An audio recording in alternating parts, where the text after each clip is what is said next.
గుంటూరు గంటలమ్మ చెట్టు వీధి శ్రీ వాసవి కన్యకా పరమేశ్వరి అమ్మవారి దేవస్థానంలో ఆషాఢమాసం పూజలు ఘనంగా కొనసాగుతున్నాయి. ఆలయ అభివృద్ధి కమిటీ అధ్యక్షులు కొత్తూరి వెంకట నరసింహరావు, కార్యదర్శి తెల్లాకుల లక్ష్మీ గురుప్రసాద్ ఆధ్వర్యంలో ఆషాఢమాస బహుళ షష్ఠి శుక్రవారం పురస్కరించుకొని అమ్మవారికి పసుపు కుంకుమ సారే సమర్పించే కార్యక్రమం శాస్త్రోక్తంగా జరిగింది. అమ్మవారి దేవస్థానం వద్ద నుంచి వందలాది మంది మహిళలు పండ్లు, చలిమిడి, పలు రకాల స్వీట్స్, పసుపు కుంకుమ సారెతో ఊరేగింపుగా గంటలమ్మ చెట్టు మహాలక్ష్మి దేవాలయం మీదుగా ఆరగ్రహారం కన్యకా పరమేశ్వరి అమ్మవారి దేవస్థానం రోడ్డు మీదుగా తిరిగి అమ్మవారి దేవస్థానంకు చేరుకున్నారు. ఈ సందర్భంగా ఆలయ అభివృద్ధి కమిటీ అధ్యక్షులు కొత్తూరు వెంకట నరసింహరావు మీడియాతో మాట్లాడుతూ అమ్మవారికి జరిగిన విశేష పూజ వివరాల గురించి పేర్కొన్నారు. ప్రతి సంవత్సరం ఆషాఢ మాసం, శ్రావణ మాసం, దసరా ఉత్సవాలు అత్యంత వైభవోపేతంగా నిర్వహించుకుంటామని వెల్లడించారు.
గుంటూరు గంటలమ్మ చెట్టు వీధిలో వేంచేసి ఉన్న శ్రీ వరప్రదాయని వాసవి కన్యకా పరమేశ్వరి అమ్మవారి దేవస్థానంలో 162వ ఆషాఢ మాసం సందర్భంగా అమ్మవారికి ఈ రోజున మహిళా మనుచే 102 రకముల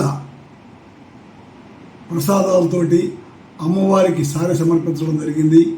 ఆ సారెలో పట్టు చీరలు, చిలకలు, గోరింటాకు, గాజులు, సలిమిడి, అనేక రకమైన పండ్లు, పూల రకములతోటి తీసుకొని 102 మంది మహిళలు గుంటూరు పట్నం బజారు, లాలాపేట, కన్యకా పరమేశ్వరి దేవస్థానం, గంటలం చెట్టు దేవస్థానం అలా నగర ప్రదక్షిణ చేసుకుంటూ అమ్మవారి దేవాలయానికి చేరుకొని ఈ యొక్క సారెను అమ్మవారికి సమర్పించడం జరిగింది. దీనివల్ల అమ్మవారు మనకి ఒక ఆశీస్సులు అందిస్తారు. దేశం, రాష్ట్రం, పంటలు బాగుండాలని, అమరావతి రాజధాని బాగా డెవలప్మెంట్ కావాలని, మనమందరం ఐకమత్యంగా ఉండి వ్యాపారాలు బాగా చేసుకుంటూ అమ్మవారిని కొలుస్తూ అమ్మవారి ఆశీస్సులు పొందాలని చెప్పి మా కమిటీ వారి నిర్ణయం తీసుకోవడం జరిగింది. దీనికి గుంటూరు నగర ప్రజలు, భక్తులు, డోనర్స్, వాలంటీర్స్, లేడీ వాలంటీర్స్ అందరూ కుటుంబ సమేతంగా వచ్చి అమ్మవారిని దర్శించి తీర్థప్రసాదాలు స్వీకరించి అమ్మవారికి సారి సమర్పిస్తున్నారు. ఈరోజు రాత్రి 8 గంటల వరకు కూడా అమ్మవారికి సారి సమర్పించడం జరుగుతూ ఉంది. అలాగే మా దేవాలయం నందు ప్రతి శుక్రవారం కూడా నగర ఆలయ ప్రదక్షిణలో చేస్తూ ఉన్నాము. వాటిలో కూడా పాల్గొనవచ్చు. మూలా నక్షత్రం పౌర్ణమి రోజున మూల విరాట్కి అభిషేకాలు జరుగుతూ ఉంటాయి. అవి వచ్చే 4 శుక్రవారాలు కూడా అమ్మవారికి అత్యంత అద్భుతంగా అమ్మవారిని అలంకరించి కుంకుమ పూజలు చేస్తూ ఉంటాము. రాబోయే దసరాలో కూడా వినూత్నంగా చేయాలని చెప్పి మా యొక్క కమిటీ వారి యొక్క నిర్ణయం తీసుకోవడం జరిగింది. దీనికి నగర ప్రజలు అందరూ కూడా సహాయ సహకారాలు అందించవలసిందిగా కోరుతున్నాము. జై వాసవి, గుంటూరు గంటలమ్మ చెట్టు వీధి శ్రీ వాసవి కన్యకా పరమేశ్వరి అమ్మవారి దేవస్థానం అధ్యక్షులు కొత్తూరు వెంకట నరసింహారావు. జై వాసవి. ఈరోజు ఆషాఢ పట్టిక శుక్రవారం. పుర ప్రముఖులు అందరూ చక్కగా గుడి కూడా పట్టలేదు, గుడి పట్టనంత వచ్చారు. మేము ఒక 20 మందో 21 మందో అనుకున్నాము. అలాంటిది 102 పళ్ళాలతో అమ్మవారి గోత్రికులు ఎంతమంది అయితే ఉన్నారో అన్ని గోత్రికులకి తగ్గట్టుగా కరెక్ట్గా 102 పళ్ళాలు రావడం కూడా ఒక విశేషం. అదొక విశేషంగా చెప్పుకోవాలి. అందరూ కూడా చాలా చక్కగా తృప్తిగా తీసుకొచ్చారు.